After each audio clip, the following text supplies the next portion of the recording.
Newcastle United receiving a jaw-dropping financial injection, to Newcastle United in talks with Manchester United, Okay. to Bruno Guimaraes' agent dropping massive news, to revealing the midfielder Newcastle United are prioritizing ahead of the transfer window.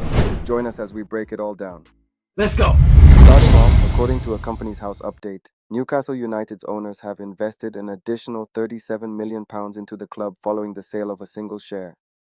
This is reflected in a recent filing of a statement of capital by the club.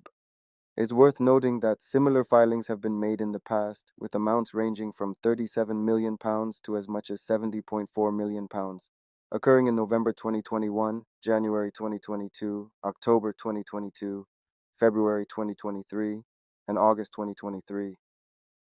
The purpose of this investment has been outlined by the club previously. In 2022, it was revealed that the ownership group had injected £70.4 million in equity, which was utilized for various investments. These included signings of new players, upgrades to training facilities, improvements to St. James's Park Stadium, and the recruitment of senior executives to strengthen the club's commercial operations. The club emphasized that further investment was expected, as it reflected the long-term commitment of the ownership group. CEO Darren Eales stated that Newcastle United had to develop both the business side and the playing squad while adhering to financial regulations. The additional investment was seen as enabling the club to continue implementing their business plan. Newcastle United has consistently communicated that the ownership group has injected additional capital to improve the club's financial position. This aligns with the approach of the Public Investment Fund, PIF, which is the long-term investor behind the club. The recent filing mentioned earlier can be seen as another instance of the owners injecting fresh cash into the club, as noted by football finance expert Kieran Maguire, who commented on the situation. Furthermore, Newcastle United has announced a 5% increase in season ticket prices for the 2024 to 2025 season. This marks the second consecutive season in which the club has raised ticket prices by 5%. CEO Darren Eales stated that the ticketing structure was designed to help the club remain competitive and work towards their ambitious targets. The Newcastle Supporters Trust had recently sent a letter to Eales urging the club to lower ticket prices and prioritize the well-being of supporters over maximizing profits. This increase in ticket prices aligns Newcastle with other Premier League clubs such as Liverpool, Arsenal, Tottenham Hotspur, and Manchester City, who have also announced price hikes for the upcoming season, leading to criticism from fans. Arsenal's ticket prices will rise between 4 and 6%, Tottenham's by 6%, Manchester City's by 5%, and Liverpool's by 2%. Eales emphasized that Newcastle had considered their ticketing structure carefully to offer good value to supporters while addressing increased matchday and operational costs. He also mentioned that the club has made efforts to increase revenues through other means, invest in talent retention, facilities, and the matchday experience. Eales reaffirmed the club's commitment to keeping football affordable and stated that Newcastle's ticket prices compare favorably to those of most Premier League competitors.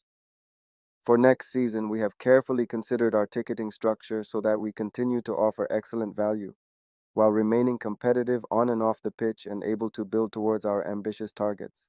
Although our matchday and operational costs have increased significantly in recent years, we have done our utmost to limit the impact on supporters by increasing revenues elsewhere while continuing to invest in attracting and retaining top talent and in our facilities and matchday experience.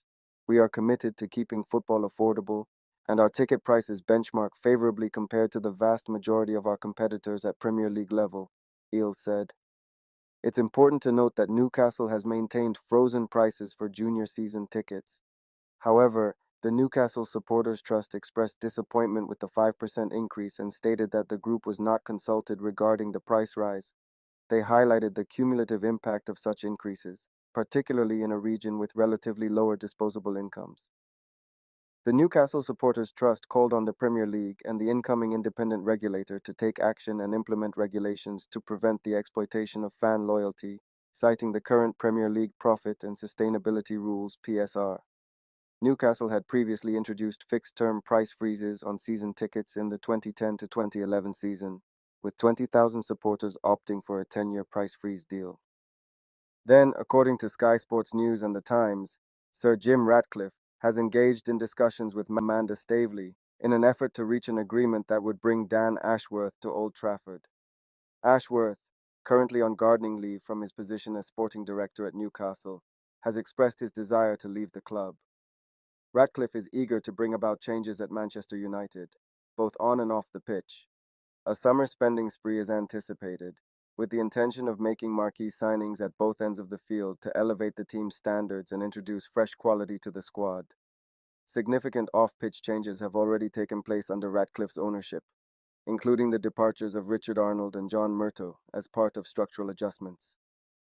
Omar Barada has joined as the club's chief executive, while Jason Wilcox, formerly of Southampton, is expected to become the Red Devils' new technical director.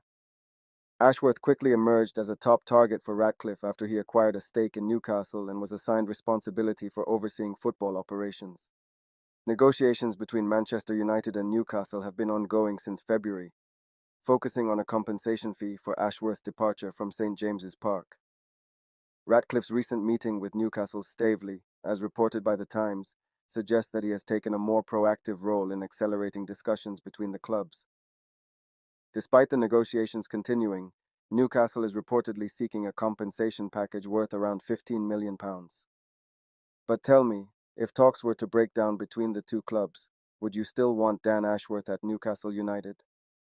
Then, according to Graham Bailey, Newcastle, Tottenham, Man United and Chelsea all had scouts at Anfield to see Liverpool's stunning 3-0 defeat to Atalanta in the Europa League quarter-finals, with Ederson and Toon Koopmeiners the main reason for their attendance. The report suggests that Newcastle United scouts were specifically monitoring Ederson. The 24-year-old Brazilian, who is known for his defensive abilities, has also contributed 6 goals this season. His performance against Liverpool demonstrated his effectiveness in stifling their midfield. This has further highlighted the tactical acumen of Atalanta's experienced coach, Gian Piero Gasperini, who is regarded by some as one of the finest tactical minds of the current era. It is worth noting that Newcastle United has been keeping an eye on Ederson for some time, as this is not the first or second occasion that their scouts have watched him. This indicates that the club is potentially considering a move for the player in the upcoming summer transfer window. The transfer situation surrounding Ederson is expected to be an interesting one to follow. Then finally, earlier during the week, Alexis Malavolta, the agent of Bruno Guimaraes, shared photos on social media of himself in Paris. This caused some concern among Newcastle United fans, as Bruno had previously been linked to Paris Saint-Germain. Malavolta had visited the French capital earlier in the month to attend a Ligue 1 match between PSG and Rennes. However, he has dismissed any speculation that his recent trip was related to discussing a potential transfer for his client. In a now-deleted tweet, Malavolta sent a message to Newcastle fans on Twitter, assuring them that Bruno is content with life in Newcastle and asking for respect and understanding regarding his personal trip to Paris. On Friday morning, Malavolta addressed these suggestions and emphasized that Bruno is very happy in Newcastle. He clarified that his trip to Paris was for private and family reasons rather than work. He urged fans not to create stories or rumors surrounding the situation. Good morning. I would like to point out that I am in Paris for private and family reasons and not for work. Please respect and don't make up stories. Bruno is very happy in Newcastle. Thanks.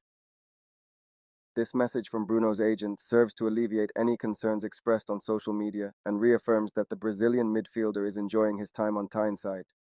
Then finally, if you want to know the 5 things we learned in Newcastle United 4 Tottenham 0, I will put the video link on screen after I am done cooking the video.